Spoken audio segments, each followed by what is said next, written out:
Family সবাইকে নিয়ে চলে গিয়েছিলাম নদীর পাড়ে। আজকে ওয়েদারটা এত পরিমাণে জোশ ছিল যে বাহিরে না গিয়ে থাকতে পারলাম না।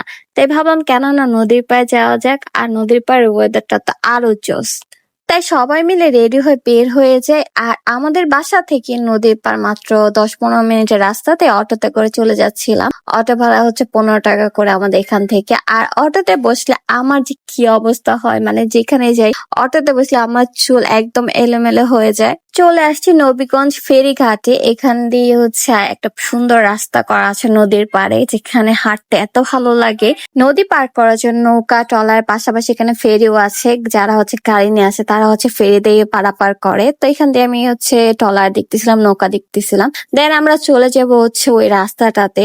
আর নদীর উপর যেতে চেয়েছিলাম, বাট অনেকটা লেট হয়ে গেছে, যেহেতু বিকাল 5টা বাজে। নদীর উপর গেলে একদমই সময় পাবো না, ঘুরতেও পারবো না, তাই নদীর এপারে ছিলাম। আর আজকে এত সুন্দর বাতাস ছিল, আপনারা গাছে পাতা দেখলে বুঝতে পারবেন। বিকেল বেলা সময় কাটানোর জন্য বেস্ট একটা জায়গা। এই রাস্তাটা এত পরিমাণে সুন্দর, আর এখানের বাতাসটা এত পরিমাণে জোশ ছিল, মানে খোলা আকাশের নিচে পাশে নদী, আপনি আর কি চান। এত ভালো লাগতেছিল। নদী পানিটা একদম পরিষ্কার, কারণ বর্ষার দিন বৃষ্টির পানিতে একদম পরিষ্কার ছিল। নদীর পাশেই কিন্তু আপনার এরকম ফুচকা, ভেলপুরি, পাপড় ভাজা, ঝালমুড়ি পেয়ে যাবেন। তো এখান থেকে আমরা হচ্ছে পাপড় ভাজা, ভেলপুরি, ফুচকা খেয়ে নিলাম। এখানকার ফুচকা গুলো মোটামুটি, কিন্তু ভেলপুরিটা বেশি ভালো লাগছে, ফুচকা তেমন একটা ভালো লাগে। আর পাপড় ভাজা তো পাপড় ভাজাকে নিয়ে কি বলবো।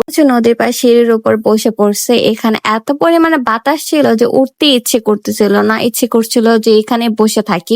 আপনারা ভিডিওতে দেখলে বুঝতে পারবেন কি পরিমাণে বাতাস, মানে চুল টুল একদম পাগল হয়ে যাচ্ছিলাম। এরকম সুন্দর ওয়েদারে নদীর পাড়ে বসে ভেলপুরি খাওয়ার মজাই আলাদা। আমার আর সহ্য হচ্ছে না, আমি গিয়ে হচ্ছে পা ভিজাবো নদীর পানিতে। তাই আমি তাড়াতাড়ি করে নিচে চলে আসি। আর এখানে হচ্ছে আমি পা ভিজাচ্ছি। পানিটা এত পরিমাণে ঠান্ডা ছিল। পানির দিকে তাকিয়ে তখন ভাবছিলাম আল্লাহর সৃষ্টি কি পরিমাণে সুন্দর, এত সুন্দর সৃষ্টি করেছে আল্লাহ এই পৃথিবীটাকে।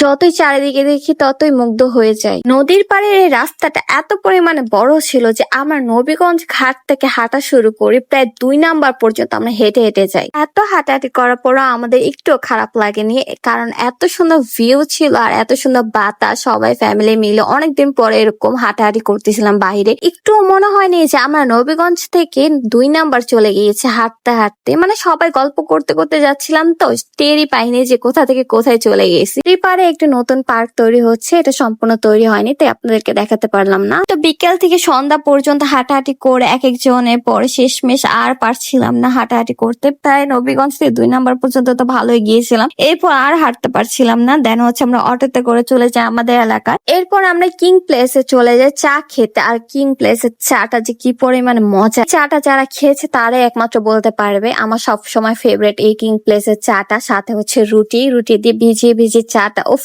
কি যে মজা। আমরা সবাই মিলে এখানে চা আর রুটি খাচ্ছিলাম। আর এটা হচ্ছে গরুর দুধের চা, দেখেন একদম কাপ ভর্তি চা। সাথে হচ্ছে নান রুটি দিয়ে চা দিয়ে ভিজিয়ে খেতে কি পরিমাণ যে মজা। যারা না খেয়েছে তারা অনেক বড় মিস করে দিয়েছে। তো নারায়ণগঞ্জে যারা আছে তারা কিন্তু অবশ্যই কিং প্লেসের চাটা ট্রাই করবেন, এই চাটা অনেক মজা। আজকে ভিডিও এ পর্যন্তই। আশা করছি আমার ভিডিওটা আপনাদের কাছে ভালো লাগছে। আর ভালো লাগলে অবশ্যই লাইক কমেন্ট শেয়ার করে দিবেন, পেজটাকে ফলো করে দিবেন, আর আমার ইউটিউব চ্যানেলটাকে সাবস্ক্রাইব করে দিবেন। দেখা হবে নেক্সট ভিডিওতে। আল্লাহ হাফেজ।